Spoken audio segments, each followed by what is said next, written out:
All right, so Miles, now that we have our first prototype, okay, what we have to do now is we have to talk about what are we actually going to do, right? What's our plan? What's the playbook? How are we going to actually sell this thing locally? Here's what we're going to do, okay? Inside of Vappy, you get 10 phone numbers completely for free, okay? You don't have to pay a single cent for anything more than that, and that's something that we're going to be taking advantage of because what we're going to do is we are going to configure one agent very, very good.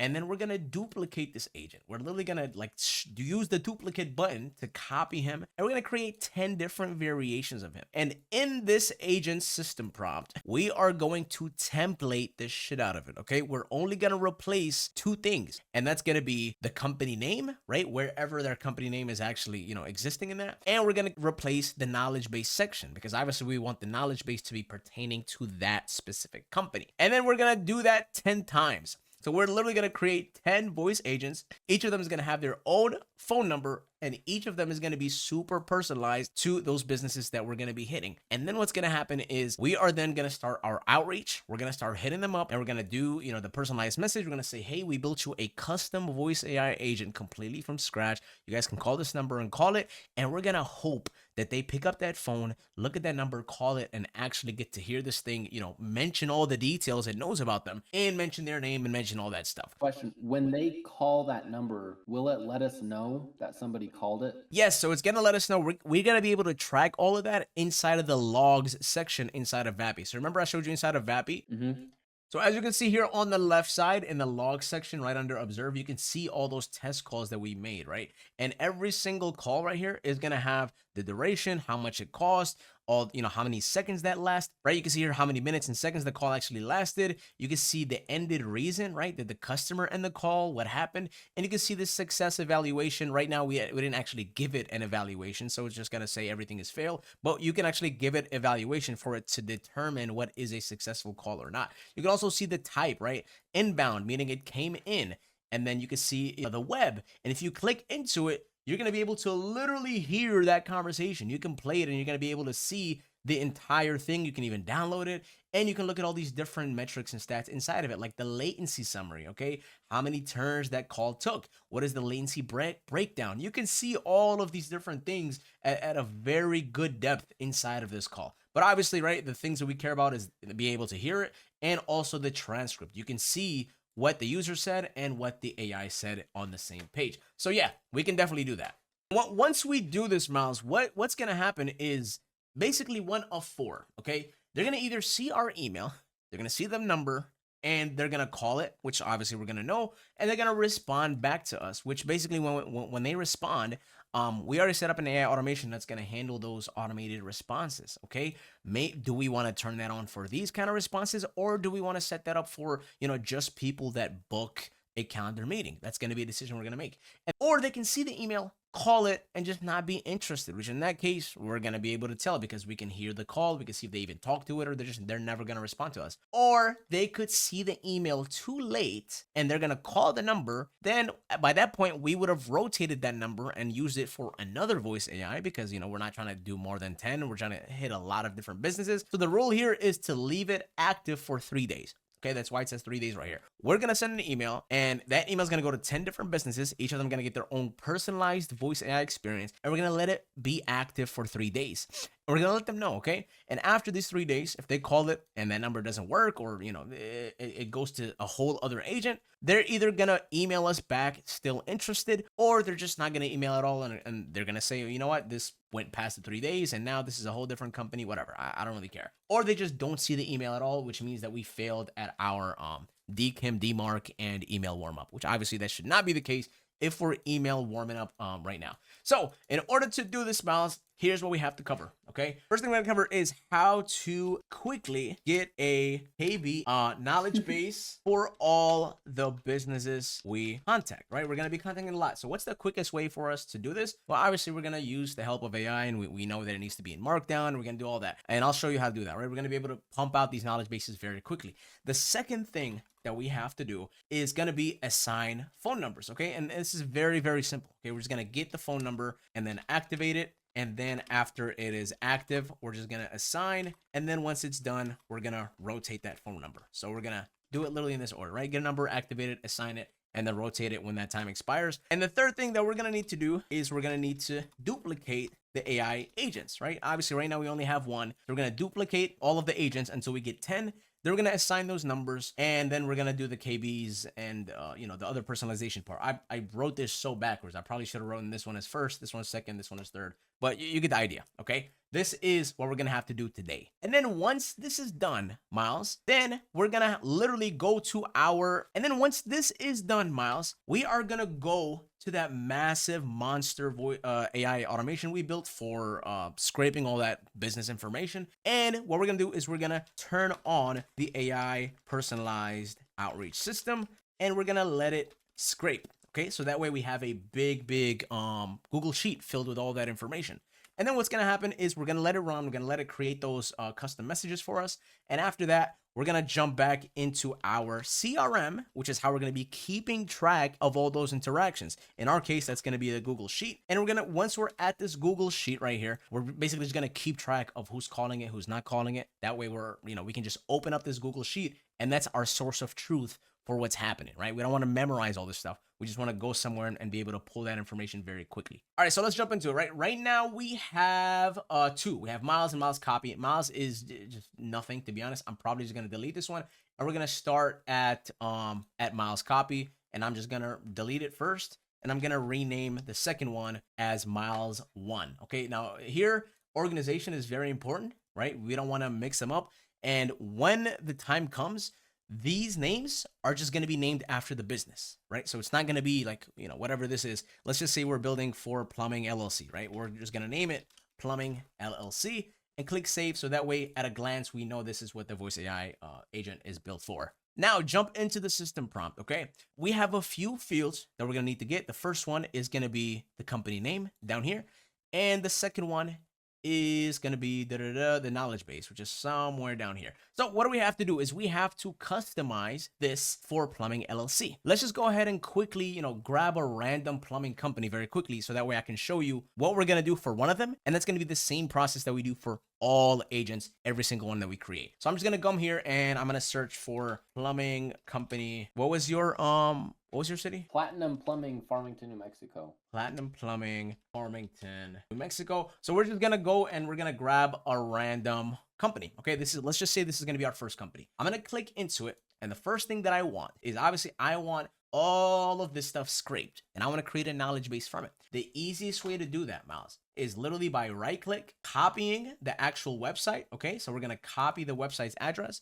And then we're going to do what we've been doing all along. We are going to cheat. And in order for us to do that, Miles, what we're going to do is we are going to go to the same ChatGPT chat that helped us create this system prompt in the first place.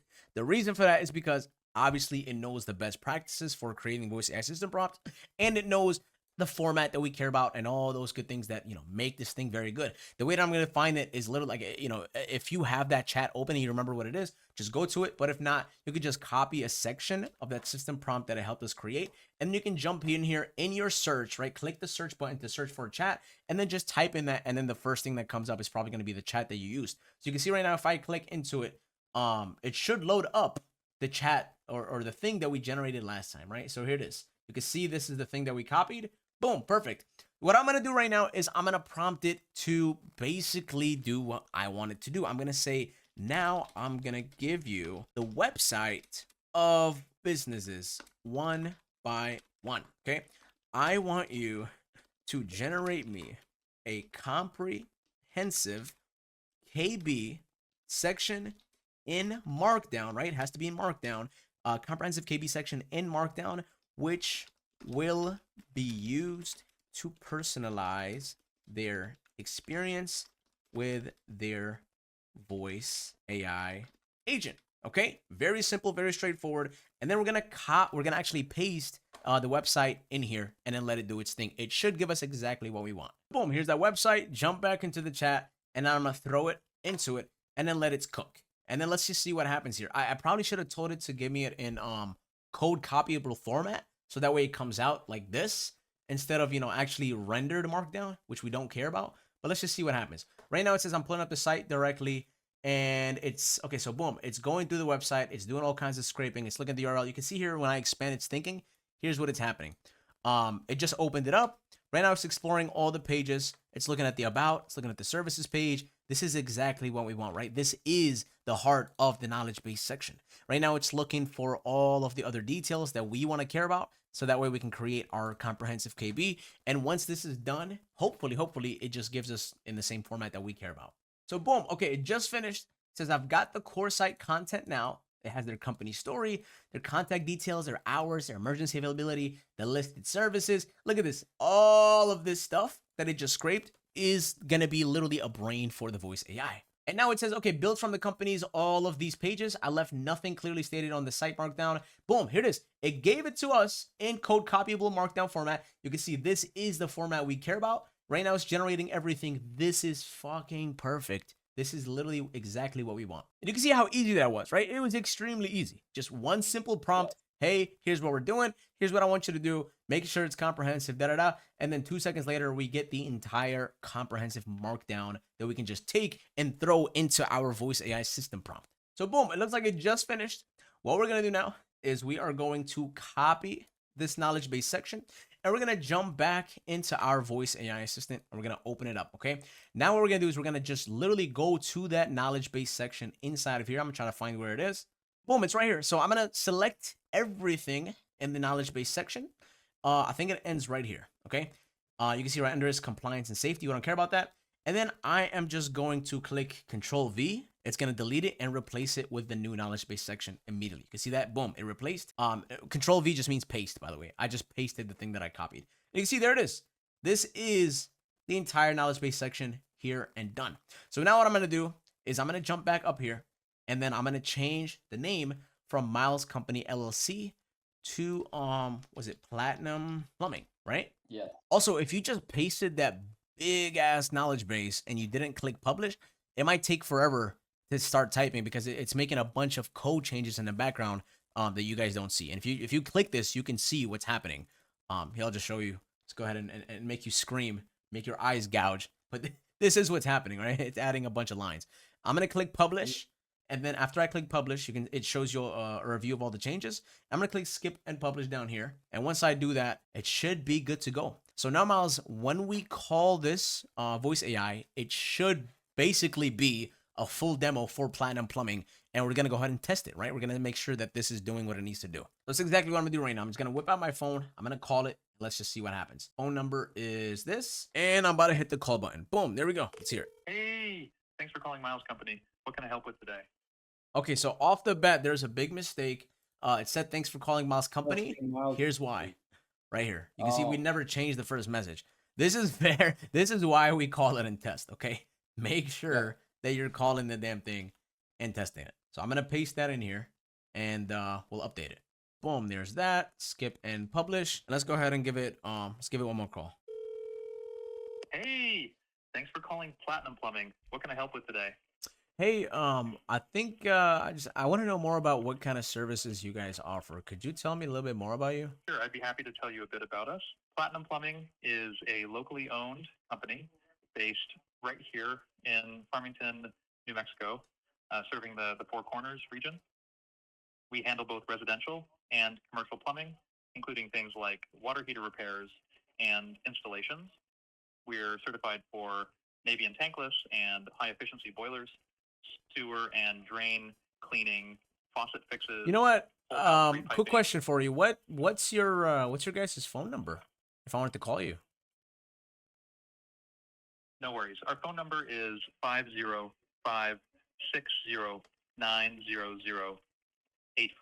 That's the direct line to reach us. Okay. Anything And else I can help with how on can the I services? how can I visit you? Where are you guys at?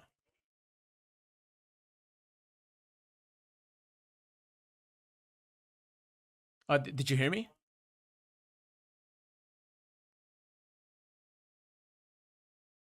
Yes, I heard you. We're located at 1715B East Broadway in Farmington, New Mexico, 87401. That's our main office. Okay. Quick question. If I have a water heater that needs to be replaced, what do you consider? Okay. For water heater replacements, we assess your home's needs, like family size and energy efficiency preferences. then remove the old unit, install the new one, and test it. We're certified for. This is beautiful, man. This is beautiful. It's answering exactly how I want it to do. It's looking at its knowledge base. It's it sounds like it's from the industry. The only thing I didn't like is that it took forever to answer that one question. And I think what might have happened is a network hiccup. Okay. Now, these things happen all the time. Okay. They're not too often, but when they happen, you got to realize like there's a bunch of different components all working at the same time. So if there's any network issue, you might see some things like that where it might take a little bit longer, or it might delay. It should not happen too often. Okay. If it starts happening a lot, if it starts happening too often, the best thing you can do is try to swap out some of those components. For example, maybe switching out, some of your speech to text model or text to speech model to something different and trying that out.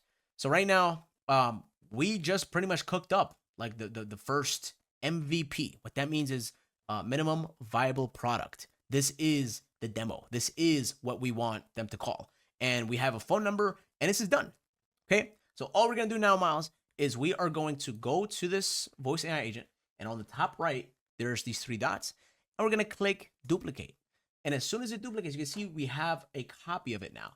What we're going to do to this copy is we're going to rename it, and this is going to be the other company, whichever company that we're targeting. We're going to say company B right now. We don't have another one. And when we want to build another one for another company, we're going to go to their website. We're going to take their link, and we're going to jump back straight into the same ChatGPT. And all we're going to do is we're going to say, now I'm going to give you another company. I want you to do the same exact thing. And we're just going to spam that, bro. We're literally going to spam that until we cook up 10 different completely personalized voice agents. Okay?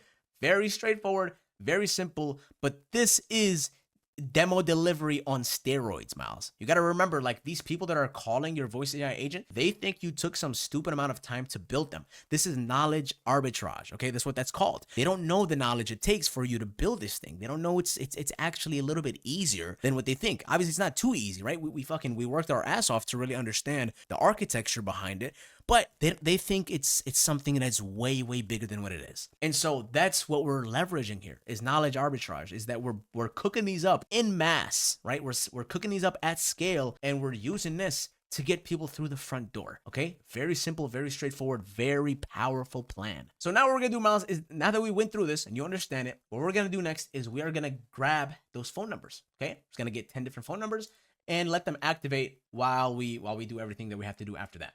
So I'm going to click create phone number, and we're going to do the same thing, right? You can see you have 10 per account. Which area code did we use? 970. Let's just see if we can grab some more 970 numbers. Create. Boom. So we got another one. I'm just literally going to keep doing this until it says you have no more 970s. I'm going to try to grab as many as I can. Okay. And it's literally that simple, bro. You can see, like, I'm just grabbing numbers, letting them activate, and it takes 2 minutes each. You can just let them, do everything simultaneously. So it looks like we just ate up the rest of the 970s. Let's try something else, right? Let's just try this 830 number. 830. And obviously, you want to make sure that this area code is for your town. If you can get it. If you can't get it, oh well, man. It's a demo, right? It's not really a big deal. Okay, so how many numbers are we at right now? 3, 6, 9, 10. I think this is 10, right? There's no way it's going to give us another one. Yeah. It's not giving us. So this is 10 numbers. Right now they're activating. While this cooks up, Miles, we're going to go back and we're going to turn on the big machine to scrape all these businesses, okay? So let's just jump into our whiteboard real quick and let's just realign and make sure that we're on the same page, right? So I just showed you how to quickly generate it. We got those phone numbers. We duplicated the agents, and now we're going to turn on the big monster AI automation system that's going to go out and scrape everybody and generate those personalized outreach messages. All right, so we're back in our system. Most likely because we haven't used it in some time. Some connections might be expired. Okay, they might be. There doesn't mean that they actually are. And the way to resolve them if they're expired, like I showed you earlier, is by clicking this credentials button on the left side. Open up those credentials, and then you would just click on reauthorize down here. Okay, so let's try it out. Let's see it. Make sure everything is up and running. It's still using the actors. Right now, the first one is watching actor runs, which means we're going to have to run the actor inside of Appify, not here. Okay, so let's go to Appify. Okay, so we're in Appify. We're going to hit actors on the left side. And here it is, right? Here is our Google Maps scraper. what are we gonna do, right? All of this stuff is already pretty much configured. So we are going to open up our automation, and we're gonna open up the Google Sheet itself, right, to make sure that stuff is being done properly. Let's open up the Google Sheet. Which one was it called? There's testing man miles info dump. Let's go ahead and open that up. Boom, here it is. No idea why you have Diddy at the very, I think I remember why we got Diddy. It's because we wanted that first one to have the check mark in it, right? So make sure you delete everything except for that very first test row, just so that way the check marks gets auto populated when we drop. And now we're gonna test it, okay? So we're gonna open up the actual automation, and we're gonna see what's happening. Okay, so back into Appify, click start, and this should spin up the actor, the scraper. Right now it's cooking up some data magic. I'm gonna wait for it. What was it, around like the 2nd minute mark or the 3rd minute? I don't remember. Let's just go back here and click run once, and then we'll just keep refreshing this this run. Actually, you know what, Miles? I'm actually gonna cheat a little bit. Okay, I'm gonna show you something that's a little bit of a cheat code. We're not gonna run it. Okay, what's gonna happen is right now, when the actor finishes doing what it needs to do, okay, after it's done, it's gonna send all of that information into make.com. And when that information gets sent into make, because this is not running, the next time we click run once, it's gonna give us an option. It's gonna say, do you wanna run with existing data? What that means is it has some data in the backlog, right? That stuff got sent, but it just didn't get processed. So it's literally waiting to be processed. Technically, we could just click run once and then use the existing data, and that's just gonna send everything through instead of just having to come back here and click refresh every single time for that webhook. I'm gonna jump back here, and we're gonna wait for that actor to finish it. That way, when it finishes, we know that everything got sent to make, and then we'll just go ahead and process everything inside of make. So boom, you can see succeeded. Scraping is done. It ran for about 1 minute and 23 seconds. Let's jump back here. I think we had a limit for how many it's scraping just because we were testing earlier. Let's just go ahead and run that same test just to make sure everything is good to go. And here's that option I was talking about, right? Run once. Do you want to wait for new data? No, because we just ran it. So we're going to use existing data that's in the pipeline, and that should be it, right? So here's get data set items. Here's an email finder. Boom. We can see right now it's passing. It's doing the website analysis. Boom. Okay, so we're just going to literally wait for this to finish, and we're going to open up our sheet and see what's happening. And this is going to take a few minutes, obviously, because there's a bunch of different businesses. There's probably like, I don't know how many, like probably 6 or 10, I don't know. We're going to have to go through the path for pretty much every single one of them. And just a quick sanity check, I'm going to open up that sheet. Boom, here it is. So I can see things happening. Oh, wait. We got a quick problem. Wait. Let's go back and pause it. Let's force stop it. We have a quick problem. You can see it's dumping the exact same emails, even though these are 2 different companies. It's not right. Let's open up our automation, see what's going on here. An email finder. I processed Roto-Rooter twice. Why is that? Probably because, oh, look at that. We don't have a variable here. It's literally just going to do Roto-Rooter every time. So we're going to have to replace this, and we're going to have to map the website variable in here. That's why we're having an issue. So here it is, website, right? We're going to drag the variable, drop it here, and click save. That should fix it. I'm gonna open up Google Sheets. Miles info dump, jump down here. Here's that little function we made, right? Valid emails 1, 2, 3, 4, 5, 6, up until 7. Let's just save that real quick. So good thing we caught that, right? Good thing we tested it ahead of time. Otherwise, we would have been just wasting time. Go ahead and jump into this. I'm gonna clear this out and delete it so that we can get a brand new run. And let's go ahead and see what that looks like. Going back into Appify. I'm gonna open up the actor itself. Just take a quick look at the settings and see what we have it at. Number of places to extract per search URL. Right now we have it at 1. That's probably why it doesn't have that many. We're gonna keep it just for test. Oh, okay, cool. So that gives me at least insight into what's happening in the background. I'm gonna click. Oh wait, wrong place. I'm gonna jump back here, click start, and obviously we have nothing in the pipeline. We could tell because when we click run once, it just starts loading, right? It doesn't do the pop-up for us. So we're gonna wait for the actor to do its thing, and then we'll jump back and just do the same exact thing. All right, and there it is. So it looks like it's done. Let's jump back into make, run once, use existing, and yeah, it should be doing the same thing that it just did. So now it's running through an email finder, finding those emails. The reason this one is taking a little bit longer is because it doesn't have that data loaded up or cached, right? When I say cached, it means when you run an email finder for like Roto-Rooter, for example, and then you run Roto-Rooter the second time, because it already did the search, it's not going to do it again. It knows it has it. It's cached. So, that's why it's taking a little bit longer, because these are brand new companies. It's not Roto-Rooter. So it's literally actually doing the, the search right now for these. And you can see, boom, Google Sheet dumped. First one, we caught one in the filter. It says no HTTP. You see the first company did not have HTTPS, right? They were HTTP. So we can't really scrape them that way. That's why this caught the filter. But we can see the second one, Platinum Plumbing, by the way, it does have HTTPS, so it passed through the filter. And right now, all the scraping happened. It's analyzing the website, creating the draft. Let's open up that Google Sheet and see what's happening. Boom. All right. Let's see what's happening here. Mender Home Services, Daniel at Mender Plumbers, and then Platinum Plumbing, Dan at Platinum Plumbing. Okay, so this looks way better. These are not the same emails. These are completely different companies. You can tell by the domain right here, right? It's perfect.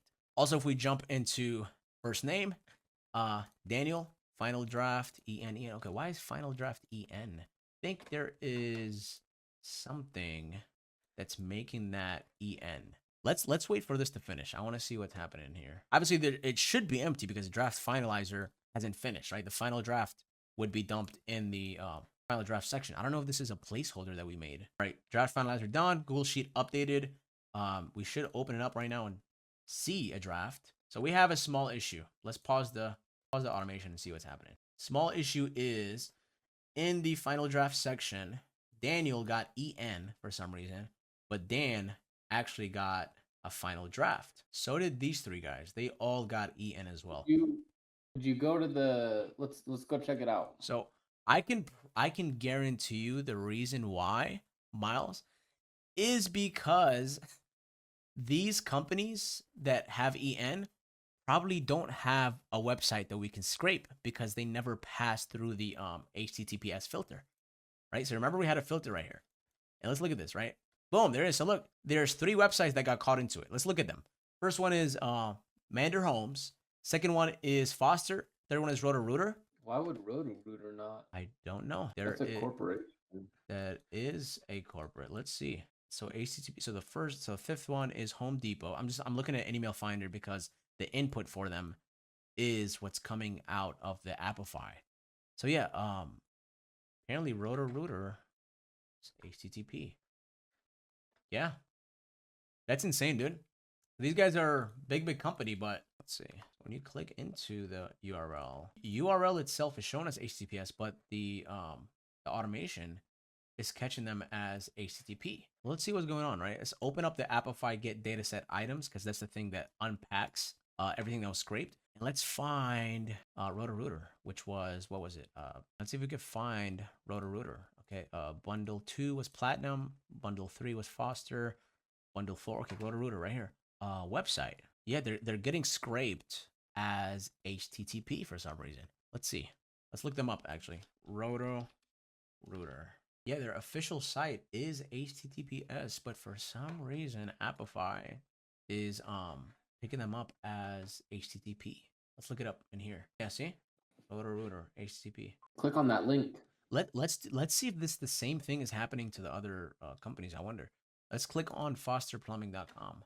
Yeah, so Foster Plumbing is also showing up as HTTPS. Let's look it up by itself. See what pops up. Yeah, these guys are HTTPS as well.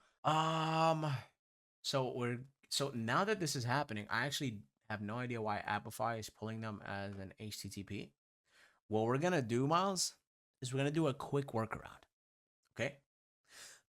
Here's gonna be our workaround. This literally is on the spot, but let's do this. Let's have AI fix this for us. I'm gonna open up the actual make.com scenario, and right between Appify and Email Finder, I'm gonna add a brand new chat GPT module, and I'm gonna go to generate a completion, and we're gonna throw it in the middle, and we're gonna see if we can fix this. So it's connected right now. Model. This is gonna be a very extremely simple task.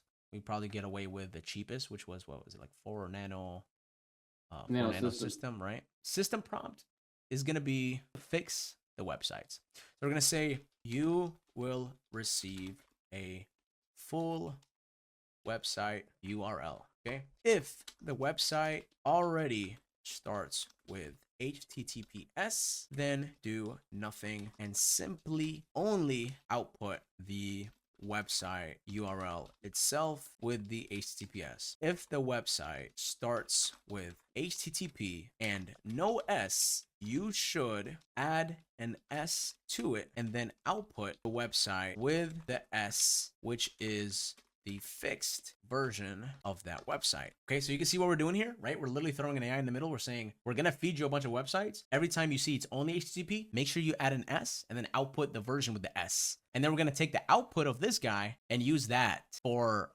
the search inside of AnyMail Finder, right? You see how we fix that with the model? Literally as simple as that. And we're gonna make sure you only output the website URL itself and no other comments or punctuation. Because the task is so simple, we can actually get away with not like giving it a role. Like you are an expert, you know, website fixer or website URL fixer, I guess. I mean, you could do it, but it's such a simple task that it literally does not matter.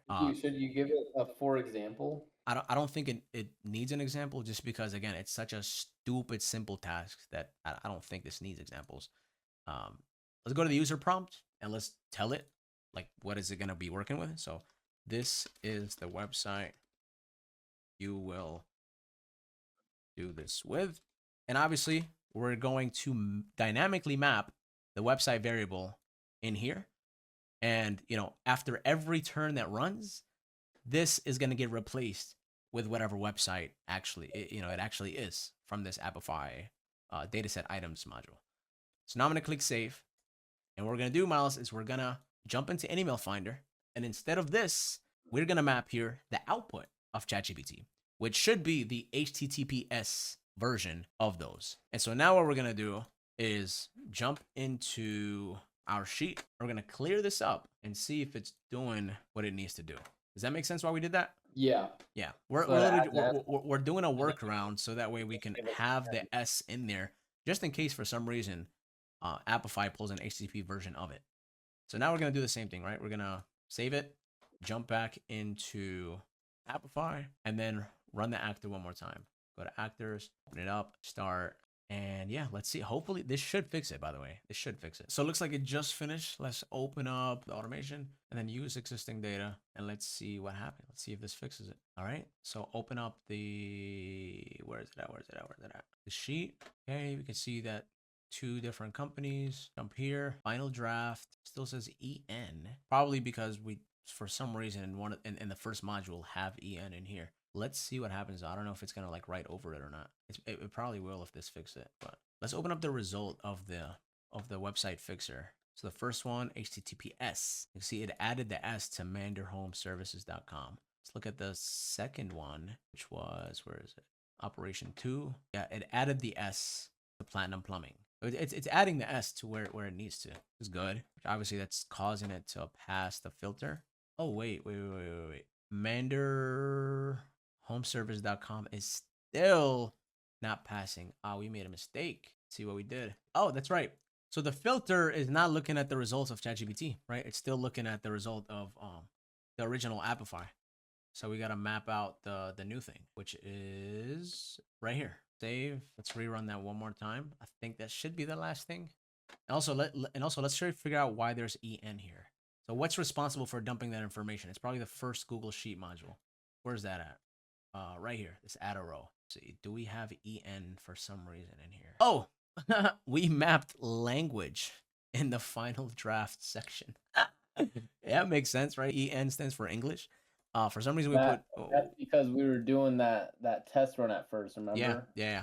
So let's remove that. That makes a lot more sense now. First name, we have price mapped here. Definitely get rid of that one too. And yeah, that's it. Right, save the whole thing, and let's rerun it. Let's fucking get it, baby. This is the fun part, building AI system. Right? All right. Where's Appify? Dude, I'm getting lost in so many tabs.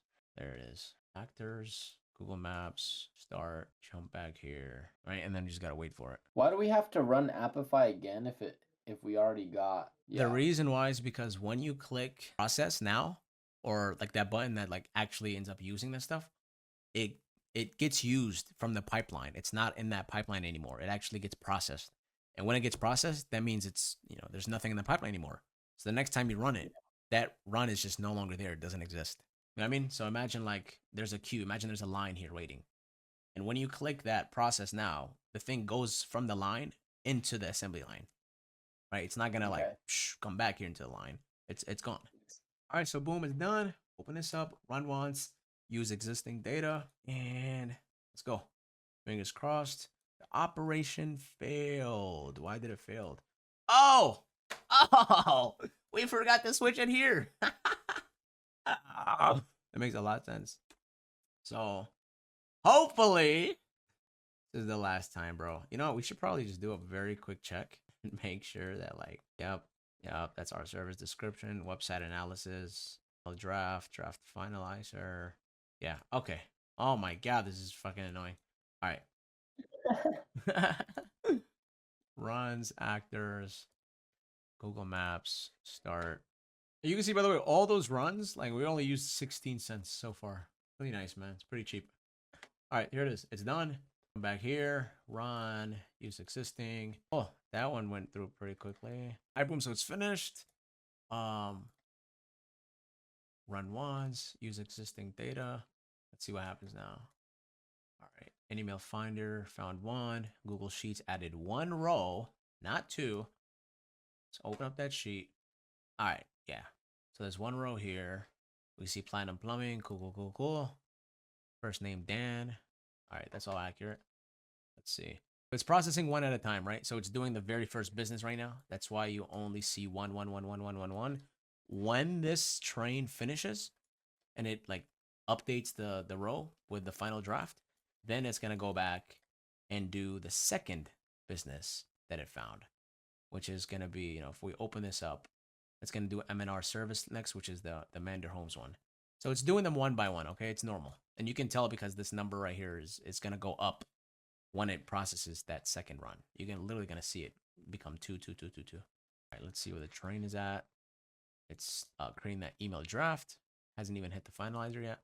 Okay, now it just hit the finalizer. All right, it updated the sheet. Let's go open up the sheet. We should see, here it is. So first name Dan, final draft. Hey Dan, I just looked at your website. You put Daniel, Justin, and Jason front and center as hands-on leaders. Cool. So it's referencing specific technicians. Reaching out because I actually built Platinum Plumbing, a live voice AI receptionist that answers calls like your front desk completely for free. I wanted to give you a call experience, your own agent. Give it a number, and then here's like the fake number that we threw in the system prompt. Recently rolled out a similar receptionist for a nearby HVAC, and da-da-da. It's conversational. If you like what you hear, we can connect it to dispatch, calendar, SMS, enjoy, and it throws your name in the end. Miles, this is perfect, bro. It went through the whole run. Look at the second one, right? Mander Homes. Now in the website, it's still like dumping HTTP here because we didn't update the Google Sheet module to use the ChatGPT result instead of it, which is fine. But we can tell that now, you know, it's working because we're getting emails, and not only that, we should be getting like the final draft any second. See, right now it's working on that final draft, right? If it broke, it wouldn't even be working on the final draft in the first place because it would have stopped at the filter. So boom, right? Email draft creator. Let's open it up. Let's just cheat real quick. The second output, right? Operation 2, because that's the second business. Here it is. Hey Daniel, just like your website. Really like how you do calling out the M&Rs, the only tankless water. That's awesome. Boom, it works. And we're just gonna wait for the draft finalizer to finish and then open up the sheet and see what it looks like. Boom, just finished, updated. Open this up. Here it is. First name Daniel. Hey Daniel, I just checked it out. M&R. So it did this. It did the website script successfully, and you can see Daniel. That's his email. Yeah, this is perfect, man. This is literally perfect. That's it. We just fixed it. Now it's pulling. So now it's Look at this one, right? AR at Foster. J Lovato. I wonder what it's gonna do with this one, right? Because remember, we trained it so that if it doesn't find a first name, right? So these emails don't have first names in them. yeah. What is it gonna do? Right? It put AR as first name here, which obviously that's not right because that's not somebody's first name. But I wonder if it's gonna catch that this is not a first name. Let's see what happens. So right now it's doing the website analysis, just finished, cooking up that email draft. But think about how much time this would have been like to do manually, bro. This is insane. It's feeding the whole thing, dude. It's scraping their websites, analyzing them. It's finding out who works there, their names. It's creating the personalized message, dumping in a Google Sheet one by one. I could have gone and like grabbed the coffee and like went on a run, came back. It's probably would have done all of them. But let's see here. Just waiting for that third draft to see who would address them as. All right, just finished it. Let's see if it's smart enough. Hey, AR. So AR is definitely not his first name. Okay. Meaning, what we have to do, Mr. Mouse, is we have to go back to the system prompt that's designed to figure out if they have a first name or not.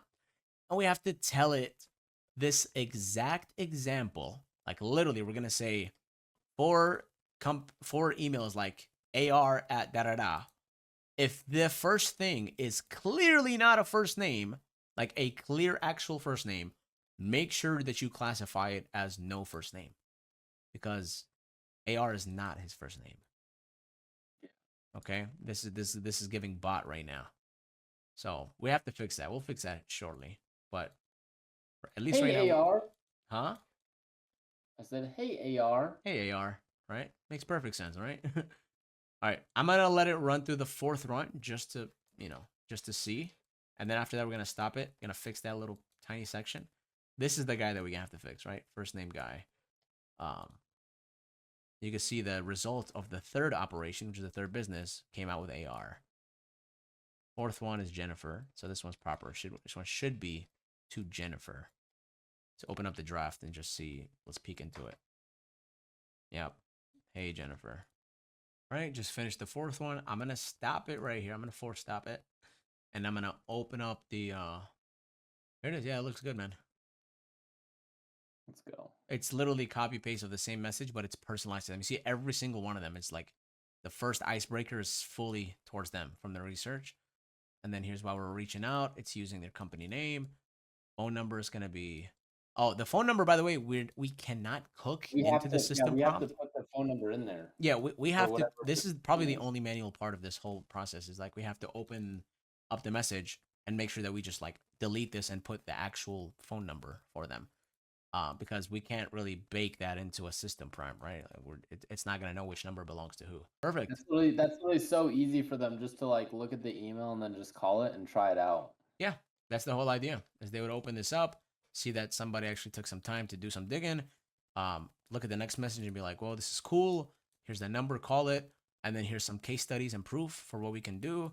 And here's a promise of ROI. And if you like us, CTA, call to action. Perfect, bro. This is the formula, exactly the formula we wanted.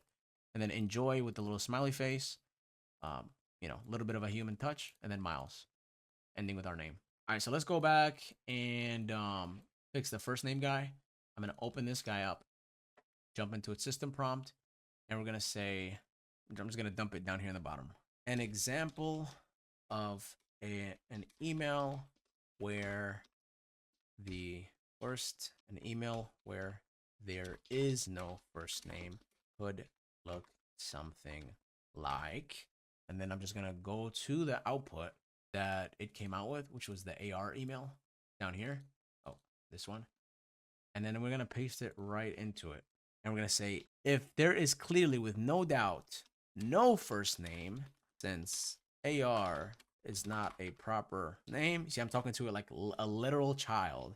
Make sure you classify these kinds of emails as no first name. And then we can just test it real quick, right? So what we can do is we can copy this. Okay, we're going to throw it in there, save it. And we're going to test this by itself. And the way we're going to do that is we're going to right click, run the module only, and just type in an email in here. Click OK. And then let's open up the result. It should be 0, right? So here it is, 0. We told it to output 0 if there's no first name, and it just took AR and it didn't give me AR, it gave me 0. So we know that it works. Hopefully, you got to make sure that for all future emails, if it trips up for some reason, obviously, like, I'm assuming you guys are overlooking these messages before you just send them out. Like, it's not, it's like it's 80% of the way there. Make sure you give it one last glance. Change this up, even if you wanted to like maybe change some of the wording here or whatever. One thing I would do for sure every time is remove those little hyphens that ChatGPT loves to throw. You know what I mean? Let's see if we can find an example of it. Stood out because it calls it able, which fits plumbing brand. Did it give me any hyphens in any of these? You know what I mean by hyphen, right? No? You mean me? Yeah, you mean me? Yeah, do you know what I mean by hyphen? You know what that looks like? Like a dash. Yeah, it's a Like a dash. hyphen. It's like this. It's like you put Daniel, Justin, and Jason front and center, something like this. Like it'll just randomly throw a dash in here. Yeah. Remove those. But yeah, that should be it. I'm not even gonna bother retesting this, and I'm gonna clear this out, to be honest. Or actually, you know, I'm not gonna clear this out. What I'm gonna do for real, just because I don't want to waste our runs, I'm gonna come here. I'm gonna copy these. I'm gonna add a brand new sheet at the bottom, and we're just gonna name it, you know, dump, whatever. We don't want to get rid of those entries. I'm gonna throw them here. Come back to sheet, delete them, and now, Miles, we are gonna do the actual full run. Okay, so we're gonna jump into Appify and we're gonna go to the settings. And instead of having this as 1, let's go ahead and change it. Let's make it nothing, so that way there's no limits. You can see, I think it says it here. If there's nothing, then it'll just go to the highest limit. Number of results you expect per search term, higher the number, the longer it take. So if you want to scrape all the places available, leave this field as empty, or use this section scrape, Mind you, we have a 40-minute runtime in make.com, okay? So if we leave this as empty, like completely, it might fuck around and scrape like a few hundred. And a few hundred is not going to pass through all of these. So the way to work around that, Miles, is if you jump into the Appify system itself and it finishes scraping, you can see that there's JSON view here. If you go to runs, you can see the previous runs that it did. Okay, you can see like the most recent one, it popped out with 6 results. If I open this up, and if I go to this section, right now it's at table. If I flip this from table to JSON, right now I have a code version of all of that information, okay? And if obviously there's a few hundred here, this is going to be a very long list. Right now there's only 6. This is why it's only like 100 whatever lines. You can copy this whole thing. We're going to jump back into make.com, okay? And I'm going to explain to you a quick concept here, just what's happening. Let me explain this first because it's going to make the next thing I tell you make a lot more sense. Right now, I just did a run, okay? And you notice, you know how every run has its own dataset ID, okay? So I'm gonna process this run real quick, and you can see when this thing ran, okay, it generated an ID for that run. That's that little dataset ID thing somewhere here hidden. Go down. That's that little default dataset ID, right? This is basically just an identifier for that run. So this module, what it does is it's like, okay, give me the ID for that run, and I will get you the information for it. Okay, it's kind of like a password, right? Think about it like a password. It wants the specific password, quote unquote. It's not an actual password. It's just an identifier for that run, and it takes it. And when it takes it, so right now what I'm gonna do is I'm just gonna come down here. I'm gonna do it manually. Okay, I'm gonna copy this dataset ID, just Control copy, and I'm gonna come here and I'm gonna run this manually by itself. I mean, obviously it already ran, but I'm just gonna do it in front of you again. Click OK, and it should give you a bunch of bundles, right? Every bundle is a business. You can see there's 6 of them, 6 bundles, 6 businesses. And every single bundle, all this is, what this really looks like in the background, okay? Like right now you're seeing it all pretty and whatever, but what this is actually displaying, Miles, is it's literally displaying this. That's it. So right now, if we go to the JSON version of this table, we have 6 different businesses, each of them in JSON format. This guy, what you're looking at right now, is just the cleaned up, pretty version of exactly that. So in order for you to get these bundles, now that we know that all this is just a cleaned up version of what I just showed you, technically, we can simulate that on our own. We don't even have to use this get dataset items to get our information in this format, okay? And that leads me to where, what I'm trying to explain to you right now, is if you had, say, 100 runs, okay, and you wanted to not process all 100 companies at the same time, what you can do is you can take this entire thing, you can copy it, and then you can go to a brand new ChatGPT window, and then you can just go to a brand new ChatGPT window, okay, and we're gonna say something like, I'm gonna give you the JSON of, right now we have 6 businesses, right? So I'm gonna say 6 different businesses info. I want you to split it. Okay, we're gonna say split it and output 2 separate JSONs we're gonna say 3 each. Does that make sense? So we're taking that big one. Right now we have 6. It's not that big, obviously. But let's just say we had 100.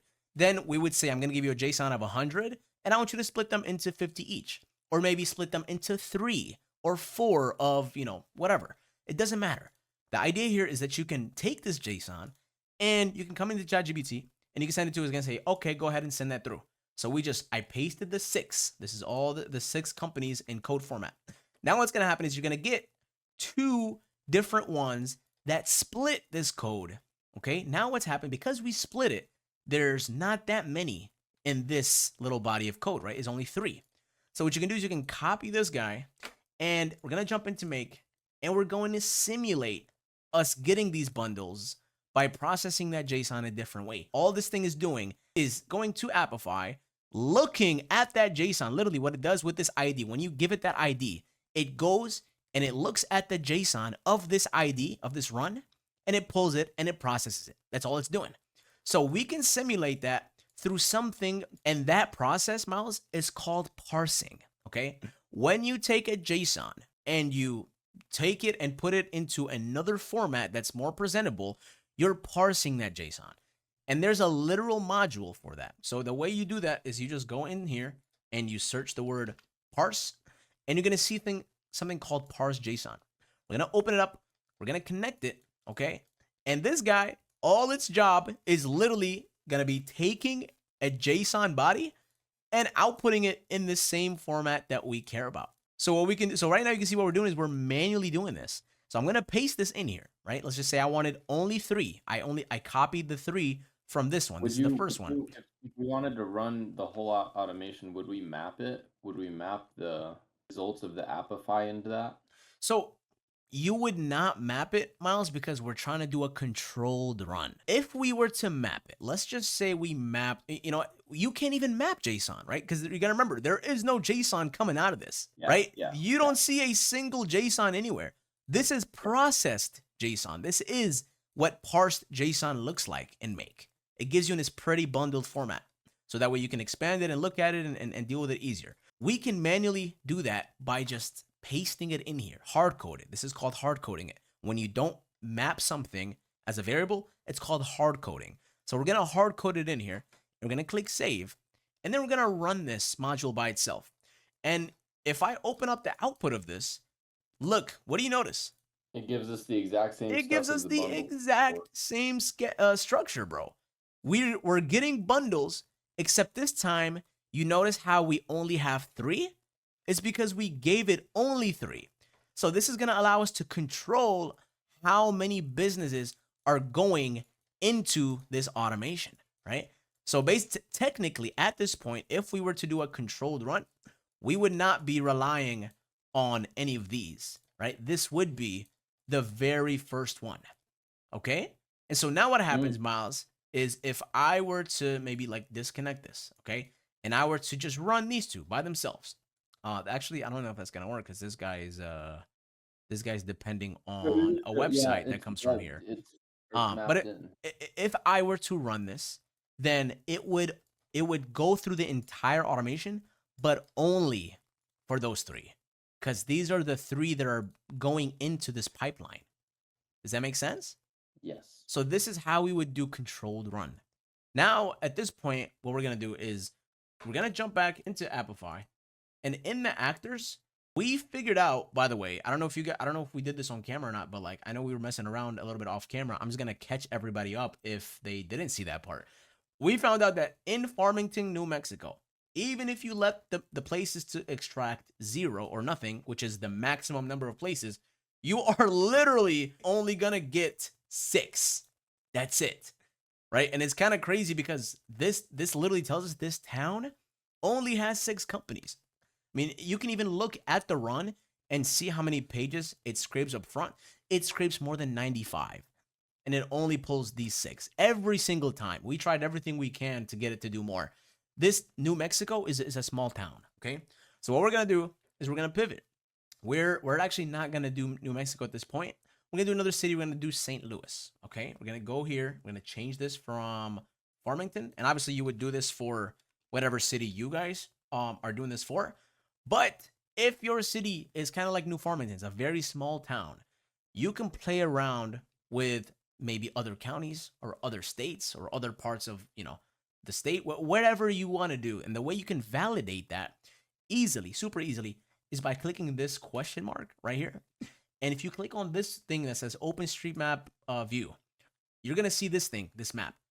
And here, you're going to type in the actual city that you want. What this is going to do, this is going to show you the area that the scraper is actually scraping. And if you know that that town has a lot of plumbers, well, you can see, oh wait, hold on, I did this wrong. St. Louis, Missouri. You're going to be able to see how many, like which area the business are being scraped in. So right now, look at this. It's highlighting it. It tells me that if I were to put St. Louis, Missouri in the scraper, it's going to scrape every plumber in this area. So that means I'm not going to get plumbers here in Fairview Heights. I'm not going to get plumbers here in Creve Coeur. I'm not going to get any of that because this is the actual lines, the border of what St. Louis, Missouri gets processed as by Google in Google Maps, right? So now what we're going to do is, technically we can maybe extract it by, let's see, how can we do this? I think if we do like St. Louis County, maybe that might be bigger. Oh, there it is. Boom. So look, the city is smaller than the county. So right now, if we were to do St. Louis County, we would get a much bigger vicinity here, which obviously means there's probably much more plumbers going on. So that's probably what we're going to do is we're going to jump back into our run right here. And we're going to say St. Louis County here. And we're going to change this from New Mexico to Missouri. And we're going to leave this as empty because we want the maximum number of businesses. Okay. And obviously all of these are not going to change. So now we are going to just jump back here. I'm going to get actually, I'm not going to get rid of it. What I'm going to do is I am going to just run the automation itself because we're going to do a controlled run. Okay. We're not going to process however many, like it's probably going to come out with like 70 something. I'm assuming. But we're not going to process all of them at the same time because that could potentially time out this entire automation, right? Maybe it takes like, if you can imagine, it takes about a minute to a minute and a half to do one company and you're doing 20. Well, that's 20 times a minute and a half. Okay. Right. So 20 times 1.5. And that means that's 30 minutes approximately. So we could probably get away with doing 25, assuming each run takes a minute and a half, and we'd be under the 40-minute limit. So you can see this should take 37.5 minutes. We're just estimating here, right? But you want to make sure, you always got to keep in mind that there's a 40-minute limit to the entire automation running. After 40 minutes, it's going to stop. It's going to time out. You're going to have to jump back here and, redo it again. You don't want to do that if you're not doing controlled run because that means you're going to have to start all over from the beginning and it's going to reprocess things that you already processed. So that's why we're doing this controlled version of this. Does that make sense, Miles? So far, it's been running for about a minute and 12 seconds. You can see it's searched 48 search pages, found 63 new places in the last 46. So there's 63. Right now it says the output is 83. So boom, yeah, well, I think we're about to get maybe more than 100 in this run, which tells me this is a good pool for me to actually do this with, right? We definitely want to hit as many plumbers as we can. And when this thing finishes running, we're literally going to do the same thing that I just did with you. We're going to take that JSON, go back to ChatGPT, this thing right here. We're going to go back to ChatGPT, and we're going to split it into maybe like 4 runs, right? Or, 5 runs, potentially. Who knows? We might do 5 because, 25 each. But again, this is super important. You don't want to feed every single business into your automation because it's not going to process all of them. And if you have to reprocess them because you didn't do a controlled run, well, guess what? It's going to start from the beginning. You already did maybe the first 25 or 30. So that's just going to waste a bunch of like resources for you. 172 search pages. Imagine. Is that not crazy? Look, yeah, it's searched 172 search pages on Google. 193. This is what I love about like this world, bro, is that you can build stuff like this and it will do things that you don't even know or you don't even think that they're possible. But no, like some very smart people out there built this this scraper, this actor. And a beautiful thing Like, also about imagine Appify. me showing this to What's my that? grandpa. Imagine me showing this to my grandpa. Imagine me showing this to Bill Clinton, bro. Yeah. Imagine showing this to My boy Abraham Lincoln. imagine showing this to Jeffrey Epstein, man. What's gonna happen? Whoa. He'd definitely find a way. All right. Yeah, he'd do some wrong shit with that. I don't think he needs it, bro. Anyways, look at this. So here's another beautiful thing. When you go to Applify store, there's a shit ton of scrapers. Okay, like this is the one we're using right now. These are the most popular ones at the top. You can see like TikTok scraper. You can extract data from TikTok videos, hashtags, users, comments, shares, whatever. Websites. You can see Facebook, YouTube, Instagram, Twitter. Imagine how much. Look at this Facebook ad library scraper, bro. Lead finder, LinkedIn. Dude, you can build some insane AI automations with these scrapers. You genuinely can, bro. It's actually insane. Every single one of these could be tied into make.com and processed literally just like this. That's crazy. Let's see let's see our run if it finished. It's still going. Oh my god. Instagram 200 profile and scraper. what's that? Instagram profile scraper would come in so much handy. Dude, for so you many can people. set a scheduled scraper to every week go to the last like 10 posts that somebody posted and then scrape their entire comment section and then target literally look at the like have AI look at the comments and tell you which people you should probably DM or they may be high interest into something you're selling. Something so simple. We could probably build that in like 30 minutes. Insane. But Yeah. anyways, it's finished. So now what we're gonna do is look, we ended with 119. Let's just call it 120 for easy math. Okay. I'm gonna split this into say 5 runs. 5, yeah, actually, now let's do 6 runs. Just because I really want to be on the safe side. I'm gonna copy this JSON. I'm gonna jump back into make or not make GPT, and I'm gonna say now I'm gonna give you a new JSON, split it into 6 different JSON bodies. And it's just doing the same thing, right? So here it is. Boom, we threw it in there and we're gonna let this thing cook. And while it cooks, we're gonna go through and we're gonna process each one individually on its own. Every single time we run this, it's probably gonna take a good chunk of time. So we're not gonna do the entire 120 in this go. We're probably gonna do just the first batch of like 20, however many, 21 businesses, and work with that. That's gonna be our first subset. I don't think it did it right. Yeah, I don't think this thing did it right. I think it messed up because this does not look like 21 to me. This looks like 4. What? This does not look like 21 in each JSON body. In order to get around this, it's probably because it's too much for this GPT to handle. Stupid. We're gonna say do one at a time. Let's make sure it's properly counted and do one at a time. When done, ask me to continue, and we will do the next batch. Okay.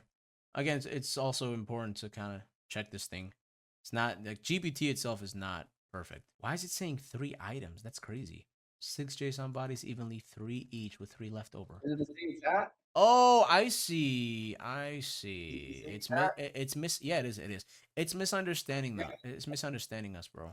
Let's see Because if we said to only do 3 in the first one, right? No, dude, I know exactly what's happening. Here's what's happening, Mouse.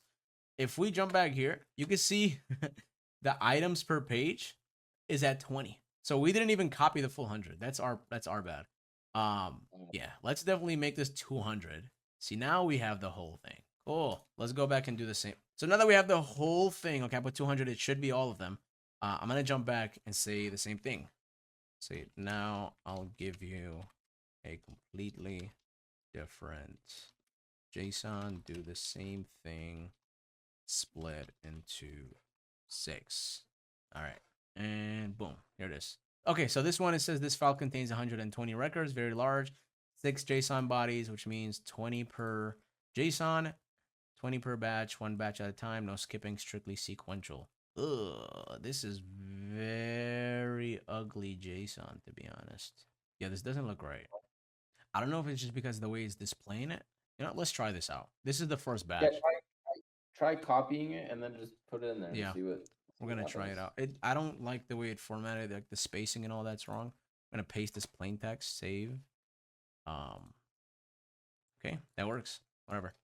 So it took it, and now you can see, Miles, we have 20 companies. We got 20 companies in the pipeline now. That's Let's perfect. go. So now, Miles, if we were to run this, it's going to run against all 20. Now, here's the problem. If we started in this module, you can see some modules are relying on something else. And we can tell because this red logo here, it means there is a variable inside of it that's mapped that like is not connected anymore. You can see we disconnected it. So it's probably one of these two. It's taking something from one of these two. And you can figure it out by opening it up and then just scrolling down. You can see like here, this guy's expecting a website. And that's coming from one of the Appify ones. This one's expecting all this piece of information. It's coming from Appify. This is important, okay? So here's what we'll do. We will, because this information is now not coming from this guy, we're gonna have to remap some things.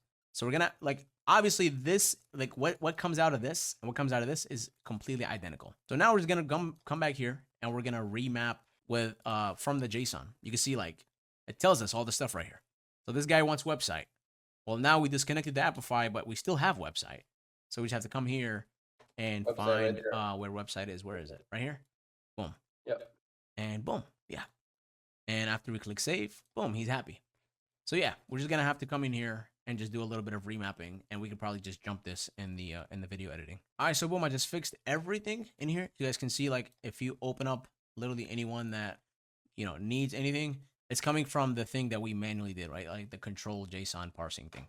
So now we're gonna click save, and we're gonna save the whole thing. And at this point, bro, it should be good to go, right? So these are disconnected. We're not using these because we're doing a controlled run. We can see that the logo is on this one, which tells us this is the very first module. And yeah, so now what we're gonna do, Miles, is we are gonna make sure that our Google Sheet is empty. It is. And we're gonna turn this bad boy on for the very first time. And that's it, bro. At this point, just let it cook. Go get a coffee, do whatever you gotta do. And we'll come back when we have inside of our Google Sheet 20 different entries, all their emails, final draft, all that stuff. Okay. So this is the beautiful. This is the fruits of our labor, my friend. This is the fruits of AI automation.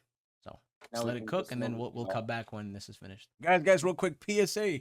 I just remembered that Miles and I are on a completely free make.com account. That 40 minutes is actually 10 minutes. Okay. So we only got through 5 and it stopped right here, literally because the entire scenario has a maximum of 10 minutes that it could run because we're on the free account. What you guys are going to have to do is probably get on the first subscription, which I think is like $10 a month. Jump on that one, and then you should unlock the 40 minutes full runtime. $10 is nothing. I bet you guys spend more than that on stupider shit. So go ahead and spend that 10 beans, and you should have 40 minutes. So right now, it's literally what I'm about to do. I'm about to go on a paid account and just do this on the paid account, so that way we can, use the full 40 minutes. So yeah. So what I'm gonna do right now, Miles, since we open up our sheet, we already have 5 ready to go completely. We have 5 companies, 5 messages, 5 emails, 5 all that. We're just gonna work with the ones that we already have, and then what I'm gonna do off camera is probably just take this, import it into the paid account, and then run it so that way we have 40 the next time we jump on. Right? So we're just gonna continue with the 5, and we're just gonna pretend that we have whatever. We'll start from there. So the next thing we have to do at this point, Miles, is if we have 5 different companies, now we have to personalize our agents. And obviously, we're going to be doing 5 different AI agents. So I'm going to jump back into Vappy. And now that we're back here, Miles, what we're going to do is we're going to create 5 different AI agents, obviously duplicated from the first one. And then we're going to create 5 different knowledge bases for each one and just customize and get 5 of them completely ready. So you guys are going to watch us go through this process. This is something that you would do, obviously, for the 10 that you would be running at each time. So for the first one, let's just go back to our sheet very, very quickly and figure out. We already did one, right? Which one did we do? We did plumbing LLC, right? Which one is that? Is that even in here? Oh, it's not, because that's the New Mexico one, right? Yeah, we started all over. Let's do this Chesterfield service one, okay? I'm gonna go to their website. I'm going to copy it, and then I'm going to jump back into the same GPT chat that we used to generate the other ones. And I'm going to say that, right? I'm going to say, hey, and now I'm going to give you another company. I want you to do the exact same thing. send that one through, and it's gonna ask us, okay, what's that company URL? We're gonna paste the new one in here, and then let it cook its thing, and then you should cut back and see us, at least with the full thing, actually using it inside of our AI. We're just gonna paste it in the knowledge base section like we did earlier. All right, looks like it just finished this first one. Now it's just gonna output it back to us. Once this is done, we're gonna copy it, jump back into the agent, and just reconfigure it for this company. All right, it's just finished. Miles said he went to go take a piss, so just gonna wait for him to come back.